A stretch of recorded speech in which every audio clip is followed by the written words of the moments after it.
Hi guys! For today's video, we are going to unbox this item from SM.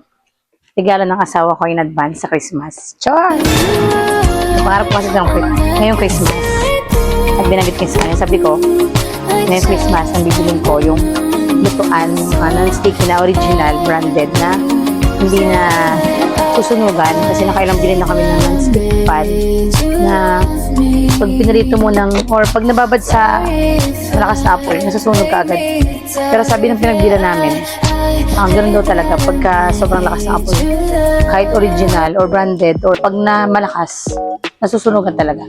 Pero yung amin kasi kahit naka-low or naka-medium, ang pangit niya, nagdidikit yung mga niluluto. Tinawag pa siyang non-stick, magdidikit, diba? Char. So ito po ay from SM. Ang brand niya, Fika. Ayan. So, laki ng box niya. Sa nakalagay dito 6 pieces kasi 3 pieces set siya. Mga kasamang takip. So, tingnan mo naman, takip pa lang. Sobrang solid na. Makapal.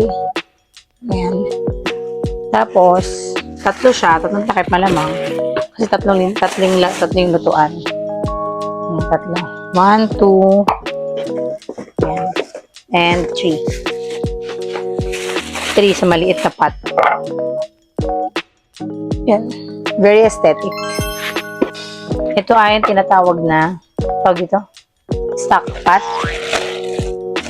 Stock pot man tawag sa ganito.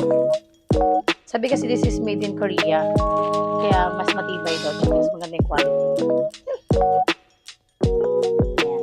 Made in Korea siya. So ito yung niya. Ang binanggit ni seller, ito ay hindi siya titanium.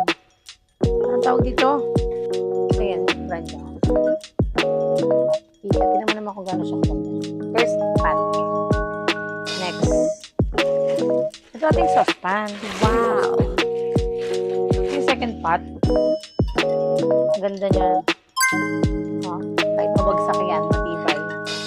Quality siya. Quality yan. Also made in Korea.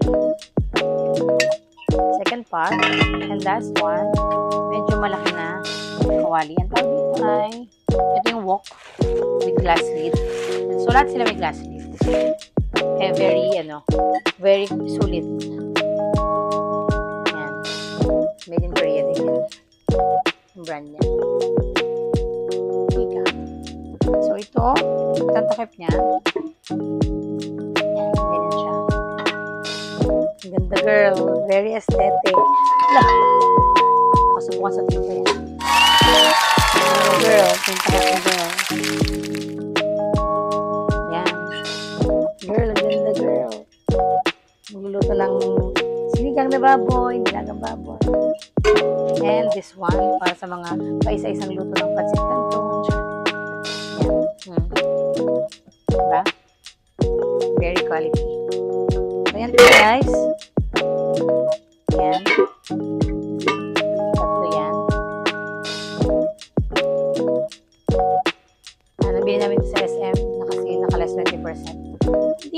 Hindi lang yun. May ito siyang Fika tumbler na nagkakahalaga ng 1,099. Pero free lang namin siya nakuha dahil nga bumili kami ng ganitong set. Ayan. Tatlo yung choices niya. Isang maliit, isang gandito na may hawakan. Isa nito mas malaki, mas mataas. So ito yung ginawa namin. Wala lang siyang straw, pero pwede mo naman daw siyang bilhan ng straw. Yung loob nito is, yun din yung tawag dun nasa loob ng na to. Yung ceramic.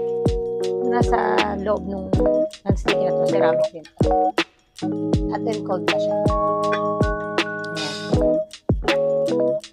Thank you, Fika. Thank you sa kasi sa amin sa SM Taytay. Quality. Magkakasubukan to pag nagluto ako.